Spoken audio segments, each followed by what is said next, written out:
Bonjour à toutes et à tous, bienvenue sur politiquepublique.com dans Opinion, notre rendez-vous hebdomadaire. Un journal de qualité chaque semaine avec une actualité condensée et un entretien avec une personnalité politique, culturelle ou du monde de l'entreprise. Dans quelques instants, notre invité sera Alexandra Élysée, dirigeante du groupe RCI et du Palais des Congrès de Madiana. L'application du pass vaccinal prévue pour mars est désormais reportée sans qu'une nouvelle date ne soit fixée. La campagne électorale pour la présidence de la République aurait-elle scellé le sort des contraintes sanitaires ? Toutes les mesures semblent s'assouplir et si la baisse des contaminations devait se confirmer, on se dirigerait sans doute vers la fin de l'ensemble du pass et des contraintes. Sans doute une conséquence de ce même assouplissement, le carnaval aura bien lieu. Alors évidemment, il a déjà commencé hors des sentiers battus. C'est sa vocation, c'est sa nature chez nous en Martinique.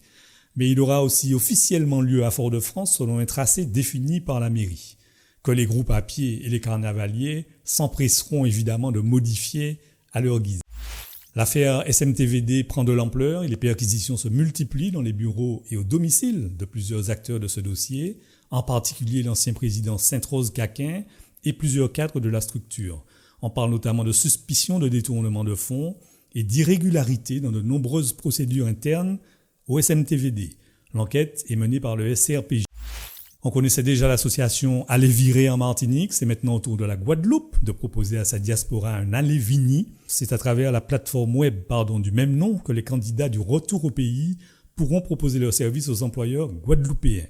Une initiative à saluer quand on connaît l'importance des dynamiques de développement qui frappent la Guadeloupe et la Martinique. Plusieurs candidats majeurs peinent à trouver des parrainages pour les élections présidentielles. C'est le cas de Marine Le Pen ou Éric Zemmour, mais c'est aussi le cas de Jean-Luc Mélenchon ou Christiane Taubira. Cet enjeu qui revient à chaque élection présidentielle semble cette année plus difficile à surmonter. Peut-être le point de départ de nouveaux critères, comme la possibilité de réunir 150 000 signatures citoyennes pour pouvoir être candidat, une proposition de Jean-Luc Mélenchon. Après la coupure, restez avec nous, je reçois Alexandra Élysée, dirigeante du groupe RCI et du Palais des Congrès de Madiana. Son actualité, c'est sa participation à l'émission Koh-Lanta, diffusée à partir de ce soir sur Via ATV.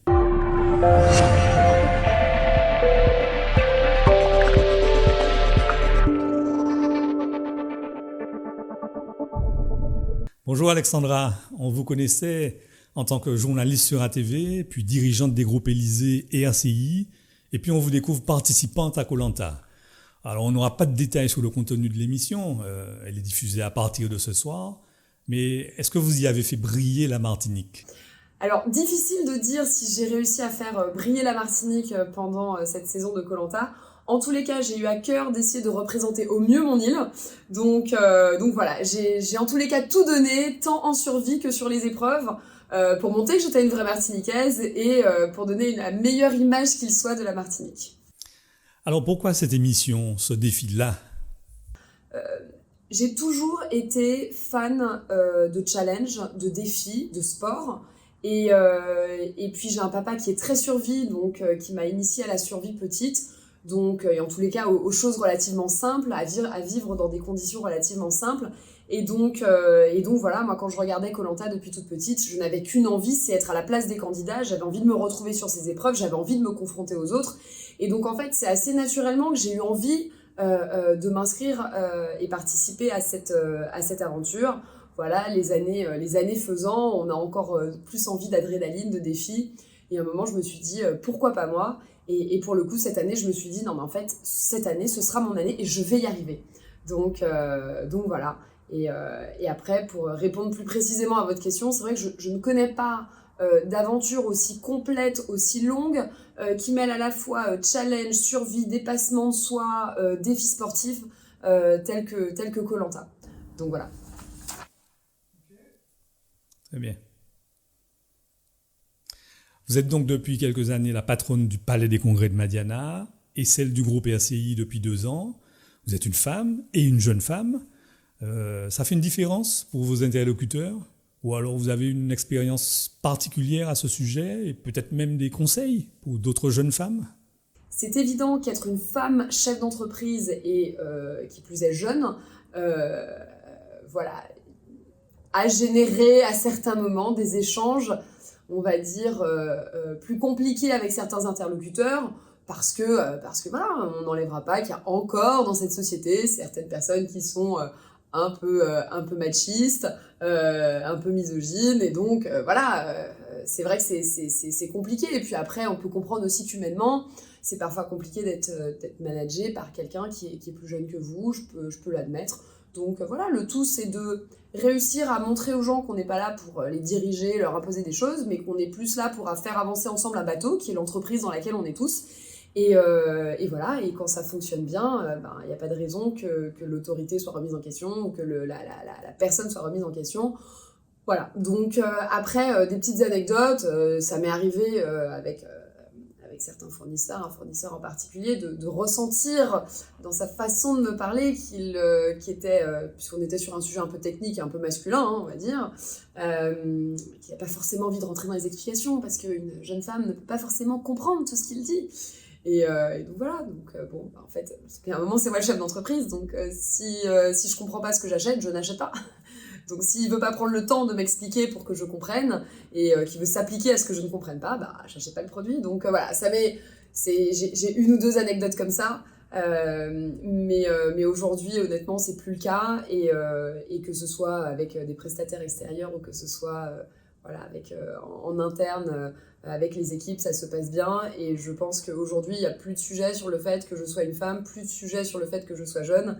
Et c'est tant mieux, ça veut dire que le monde change. Quel regard vous portez sur notre pays, sur la Martinique, sur son dépeuplement, sur les crises aussi qui la traversent, et puis sur ses perspectives de développement ?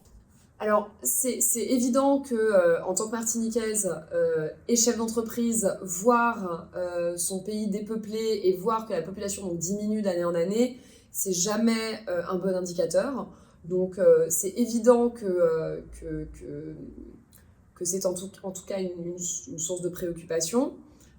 C'est pour ça d'ailleurs que je me suis assez naturellement mise dans l'association Aller Virer qui avait été montée pour essayer de faire en sorte que les jeunes reviennent. Je fais partie de ces jeunes qui sont partis faire leurs études en métropole pendant presque 10 ans et qui ont fait le choix du retour au pays. Donc j'ai un petit peu en tête, comme plein d'autres Martiniquais, des freins. La peur par exemple de revenir et que les autres prennent ça comme un échec, parce qu'avant quand on revenait vivre en Martinique ça voulait dire qu'on avait échoué, qu'on n'avait pas réussi à montrer notre savoir en métropole ou ailleurs, et donc qu'on n'avait pas été bon. Donc voilà, il y a plein de choses à faire pour essayer de faire en sorte que ces freins qui existent n'existent plus, ou en tous les cas ne soient plus des freins, et qu'au fur et à mesure il y ait une prise de conscience sur le fait que mais on a un pays qui est top, dans lequel on peut avoir un cadre de vie inégalable et des opportunités professionnelles. Je ne suis pas sûre, même si j'ai fait l'ESSEC, que j'aurais eu la même carrière professionnelle en métropole que celle que j'ai eue ici. Alors on va me dire oui, mais c'est lié à ta famille, c'est lié au fait que tu as eu telle opportunité. Ouais, mais je prends le journalisme. Je veux dire, j'ai réussi à faire des choses en journalisme que je n'aurais peut-être jamais pu faire si j'étais restée dans le groupe dans lequel j'étais en métropole. Donc, je pense que le fait d'avoir un petit territoire génère des opportunités et que voilà. Alors sur certains postes, ça demande de se réinventer. On sait que quelqu'un qui est trader à Londres, et c'était le cas d'une des personnes de notre association, c'est un peu compliqué de venir vivre en Martinique, mais c'est à nous de créer des ponts et de faire en sorte que tous ces cerveaux qui partent puissent revenir et qu'on réalise les chances que l'on a, quoi. La chance que l'on a et toutes les opportunités qui existent sur notre territoire. Ça fait un peu long, mais en gros, l'idée générale, c'est de dire que on a un beau pays, c'est très inquiétant qu'il soit dépeuplé, et que c'est à nous de faire en sorte que ceux qui partent reviennent, et qu'on fasse en sorte que la population réaugmente sur les années à venir. Et vos prochains défis à vous, c'est quoi ? Moi, de toute façon, il y a une chose qui est sûre, c'est qu'on me propose un nouveau Koh-Lanta, je fonce. Parce que quand on est sur place, on n'a pas envie d'y rester, on n'a qu'une envie, c'est rentrer chez soi, avoir une couette et manger. Mais en réalité, dès que vous quittez l'aventure, il suffit qu'il y ait quelques jours et qu'il y ait le ventre qui soit plein pour qu'on ait envie d'y retourner et refaire des défis et se relancer dans une telle aventure. Donc, s'il y avait un autre Koh-Lanta, j'y retourne avec plaisir. Après, il y a pas mal d'autres défis sportifs que j'aimerais réaliser. Je pense notamment à des triathlons. Je suis nageuse, j'adore le vélo, j'adore courir. Donc mes prochains défis seront plutôt d'ordre de cet ordre-là. Ensuite, défi professionnel. Je vais dire une fois que je me sentirais plus assise sur... je vais pas dire plus assise, mais quand on arrive à un poste de direction, forcément, on y met son empreinte, on a envie d'y mettre ses process, on a envie d'y mettre sa vision, et puis après, les choses se stabilisent. Ça commence sur le cinéma, ça fait 4 ans que je suis sur le cinéma, je trouve que les choses commencent à se stabiliser, même si on a passé une crise catastrophique, les choses se mettent en place, en tout cas pour l'avenir. Sur la radio, c'est encore tout récent, ça fait que 2 ans, mais ce que j'espère dans les prochaines années, c'est de pouvoir me pencher sur la restauration, et j'espère mettre un Snack Élysée en métropole, Paris, Bordeaux, Montpellier ou autre. Voilà. Donc, prochain challenge professionnel, ce serait ça. Et s'il faut être complètement fou, moi j'ai fait du droit, du journalisme et une école de commerce. L'école de commerce, c'était pour être chef d'entreprise. Le journalisme, c'était pour être journaliste. Donc, si je veux vraiment boucler la boucle, mon challenge le plus fou, ce serait de passer le barreau dans quelques années et devenir avocate. Et comme ça, j'aurais réalisé tous mes rêves professionnels. Merci Alexandra Élysée d'avoir répondu à nos questions. Bonne chance dans cette émission Koh-Lanta, dans cette aventure qui démarre, je le rappelle, sur les antennes de TF1 et de VIA TV ce mardi soir. Merci à vous de nous avoir suivis et à la semaine prochaine. Ce journal était réalisé grâce à nos partenaires et aux moyens techniques de Brainsonic Caraïbes.